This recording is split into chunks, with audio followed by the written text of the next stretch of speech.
কি করি করে দে শহীদ আমরা কেমন মুজাহিদ, আমরা ফেসবুক মুজাহিদ, আমরা কেমন মুজাহিদ, আমরা ফেসবুক মুজাহিদ। ফেসবুকটারে বানাইছি আজ ইলমে দিনের পাঠশালা, যে যার মতো যখন তখন দিচ্ছে সে তাই মাসআলা। ঠিক কিনা বল?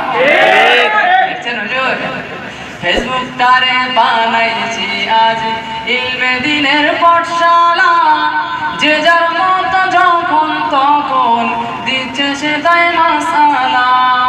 নিজের মতের বাইরে গেলে, নিজের মতের বাইরে গেলে করি অভিশাপ, আমরা কেমন মুফতি সাহেব, আমরা ফেসবুক মুফতি সাহেব। ফেসবুকটারে বানাইছি আজ জিহাদের ময়দান, এমবি থাকলে যখন তখন করা যায় যোগদান। আঙুল দিয়ে যারে তারে করে দে শহীদ, আমরা কেমন মুজাহিদ, আমরা ফেসবুক মুজাহিদ। এটা সরেন কি আপনারা এখন?